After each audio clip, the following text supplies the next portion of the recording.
तो बच्चों, आज हम आपको सुनाने जा रहे हैं माफ़ नहीं करने वाला बंदर की कहानी।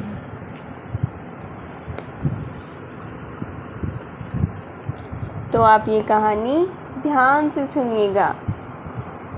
बहुत समय पहले चंद्र नाम का एक राजा था।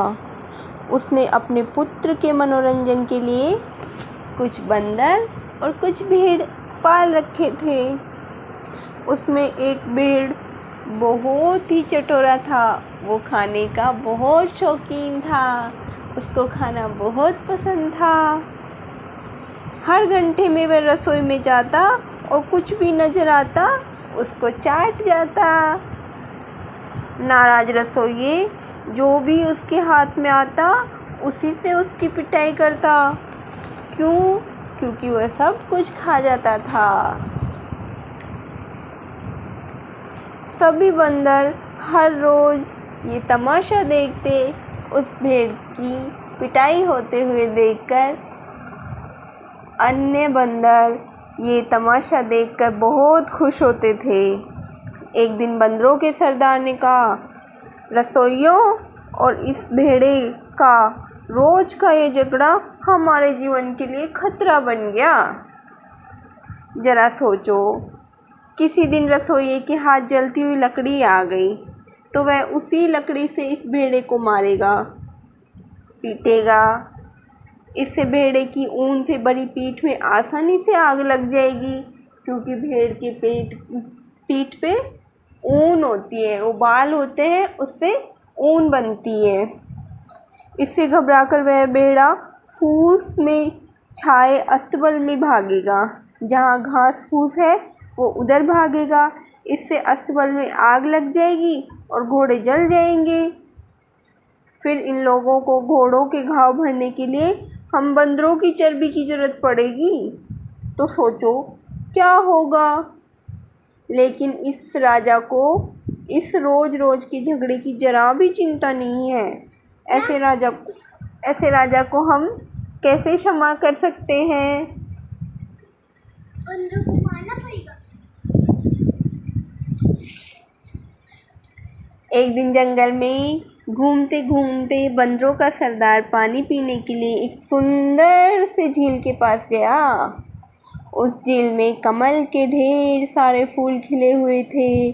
थोड़ा नज़दीक जाने पर उसने देखा कि कुछ पैरों के कुछ निशान पानी की तरफ गए हुए हैं, लेकिन वहाँ से कोई बाहर आता हुआ दिखाई नहीं दे रहा। उसे आशंका हुई कि इस झील में कोई खूंखार जीव रहता है, इसलिए उसने एक कमल नाल को पाइप की तरह इस्तेमाल करते हुए दूर से ही पानी पिया। अचानक मोतियों की माला गले में पहने हुए एक भयानक मनुष्य बाहर निकला। मैं पानी में उतरने वाले हर जीव को खा जाता हूँ, लेकिन तुम तो पानी पीने को झील में आए ही नहीं। मैंने तुम सा चालाक आज तक नहीं देखा। किसने बोला? भयानक मनुष्य ने बोला बंदर से कि मैंने तुम सा चालाक आज तक नहीं देखा। मुझसे जो मांगो वह तुम्हें मिलेगा। बंदरों के सरदार ने कहा, आप एक बार में कितने लोगों को खा सकते हो? तो भयानक आदमी बोला, जितने भी लोग पानी में उतरते हैं उन सभी को मैं खा सकता हूँ, पर जल से बाहर तो एक लोमड़ी भी मुझे पछाड़ सकती है। इस पर बंदर बोला, एक राजा मेरा बहुत बड़ा शत्रु है। अगर आप मुझे मोतियों की इस माला को दोगे तो मैं राजा के मन में उसके लिए लालच जगाकर राजा को अपने पूरे लोगों के साथ यहाँ पानी में उतरने के लिए मजबूर कर सकता हूँ। मित्र इसके लिए मान गया और अपनी मोतियों की माला बंदर के सरदार को दे दी। जब लोगों ने बंदर को सुंदर मोतियों की माला पहने इधर उधर घूमते देखा तो उसने पूछा, चमकते मोतियों की ये सुंदर माला तुम्हें कहाँ से मिली?